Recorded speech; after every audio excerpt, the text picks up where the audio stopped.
Turning 60 is a powerful milestone, but it often brings unexpected reflections. Too many people look back and realize the things they didn't do matter more than what they did. That's why this video is your gentle warning and motivation to take action now and avoid the 5 most common regrets people carry into their later years. From broken relationships and neglected health to forgotten dreams, each of these regrets can leave a lifelong impact. But the good news? You still have time to change that. Watch closely, because even one change today could save you from a lifetime of what if.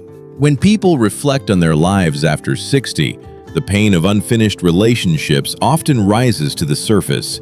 These of the apologies never spoken, the forgiveness never granted, and the conversations never had. And sadly, the older we get, the more final silence becomes. Many seniors carry a quiet, heavy sadness, not because they lost someone, but because they lost the chance to make things right. A sibling they stopped talking to after a disagreement. A parent they misunderstood for years. A friend they let drift away, thinking they'd reconnect later. But later didn't come. You may think time will heal everything, but time doesn't heal what you refuse to face. If anything, it deepens the regret. And by the time you're 60, the opportunity to make peace may have already passed. Forgiveness doesn't mean pretending everything was okay. It means releasing yourself from the burden of anger or guilt. Whether the other person responds or not, you become lighter. You make space for emotional freedom. The biggest myth we believe is that we can wait until we're ready, but readiness never comes. Life is unpredictable. People move, change, or leave this world without warning. One day, it might be too late to say the words that matter most. So, what can you do now? Start with reflection. Who comes to mind when you think of unfinished emotional business? Reach out with courage. Even a small step like a message, a letter, or a quiet prayer in your heart can open a door. And if the person is no longer in your life or safe to speak with, write a letter you never send. Speak your truth. Say what you needed to say. Closure can happen without a response. It's about expressing, not expecting. In the end, the relationships we leave unresolved often hurt more than the ones we lose.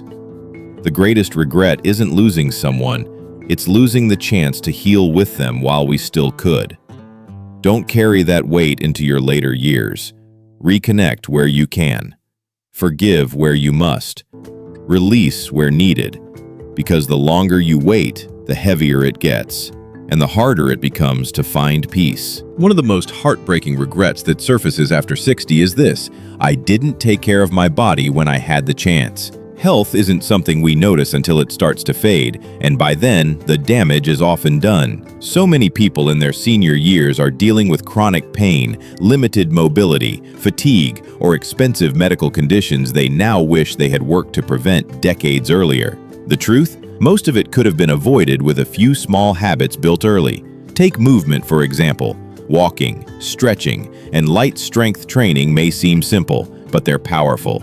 Regular movement keeps your muscles strong, bones dense, balance sharp, and heart healthy. But people who spent their 40s and 50s saying, "I'm too busy," often find themselves too stiff or sore to enjoy retirement.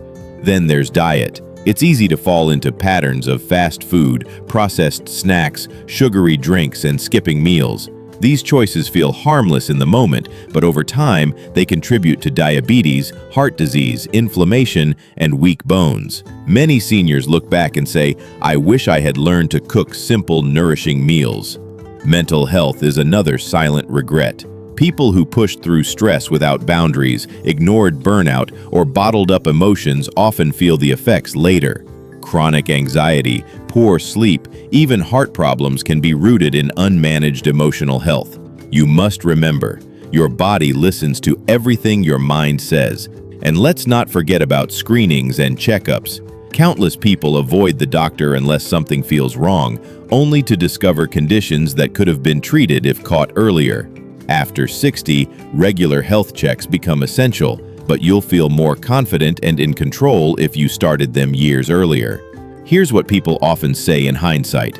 I thought I was fine until I wasn't. I didn't think little habits mattered. I wish I had made time to care for myself. The good news?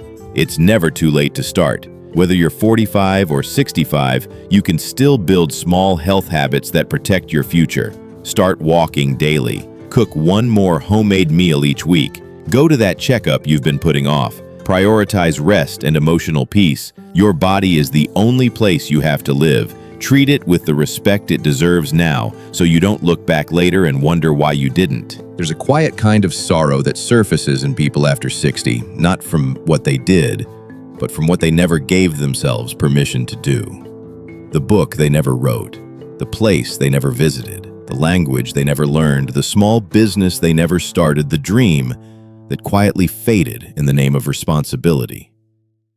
Many people spend their lives putting off personal goals, believing that one day they'll finally have the time, energy, or resources to chase them. They say, someday when the kids are grown, or someday when I retire. But for far too many, someday never comes. Life gets busy. The dream feels selfish. The timing never seems right, and so we wait and wait. And then we're 60, and that dream feels further away than ever before. What makes this regret so painful is that it's deeply personal. These are not regrets about money or status. These are regrets about identity, purpose, and expression.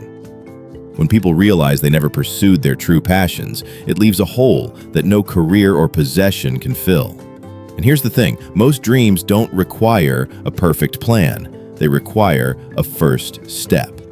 Write one page, plant one seed, buy the ticket, sign up for the class, say it out loud. It's not about being perfect.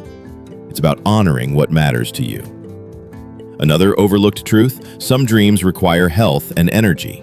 Waiting too long might mean you physically can't pursue them the way you once could. That's why so many seniors say, I wish I had done it while I still had the strength. Financially, too, many people regret not preparing earlier. They didn't save for travel, side projects, or time off to create. They were too focused on paying bills and surviving. Understandable, yes, but now they feel boxed in by a lack of resources. So what can you do now? Start small. Give your dreams time and space to breathe. Don't dismiss them as silly or unrealistic. Your heart is speaking for a reason. You don't need to achieve the whole dream today. You just need to begin. Because one day, you'll either say, I'm so glad I did that, or you'll whisper, I wish I had just tried. Don't wait until 60 to look back with regret. Start now. Your future self is already cheering you on.